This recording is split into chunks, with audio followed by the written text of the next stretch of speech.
విద్యార్థి దశలో వేషానికి ఎక్కువ ప్రాధాన్యం ఇవ్వకూడదు, అలంకరణకు ఎక్కువ ప్రాధాన్యం ఇవ్వకూడదు. ఏదో ప్యాంటు చొక్కా ఉంటే చాలు వెళ్ళిపోవడమే అంతే.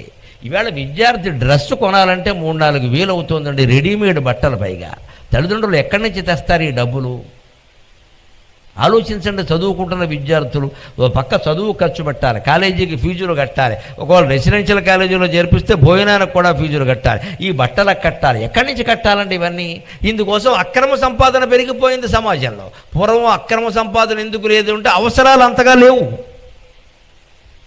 5 ఏళ్ల వరకు మాకు బట్టలు లేవమ్మా, మీరు ఆశ్చర్యపోతారు. 5 ఏళ్ల వరకు నేను దొడుక్కున్నది ఏమిటో తెలుసా? మా అమ్మ చినిగిపోయిన రైక దొడుక్కున్నామండి మేము. చినిగిపోయిన రైక.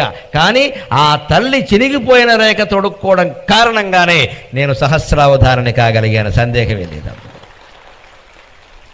గోచి కూడా చాలేరా అనేది. అలాగే ఉన్నాం. అమ్మ కావాలండి, ఈ బట్టలు ఎవరికి కావాలి?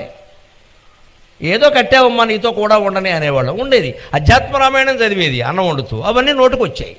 అది విద్య కాదా? వీళ్ళ పుట్టిన బిడ్డకి ఏడాది కాకుండా విపరీతమైన డ్రెస్సులు వేస్తున్నారు.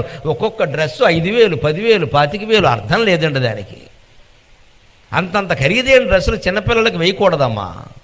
పైగా వాళ్ళకి తెలియదు కదా. కనీసం 7-8 ఏళ్ళు వస్తే వాడు అడుగుతాడు. అంతవరకు అడగరు కదండి. వాడు కావలసింది గుక్కెడు పాలమ్మా. ఏదో ఇంత అన్నప్రాసం చేశాక ఇంత పరమాన్నం లాంటి ముద్ద. ఎందుకు ఇన్ని వేషాలు? ఈ తల్లి తండ్రి గొప్పలు చెప్పుకోవడం కోసం వాడికి లేనిపోని డ్రెస్సులన్నీ వేయడం. ఇక్కడ వాడేమో పీక్కుని లాక్కుని చస్తూ ఉంటాడు, ఈ జరి అంచులు అవన్నీ తట్టుకోలేక. పెద్ద పెద్ద ఖరీదు పెట్టి బొమ్మలు కొనడం దేనికండి అంతంత ఖరీదు? ఇందుకోసం మన జీవితాలు అవినీతిమయమైపోయాయి.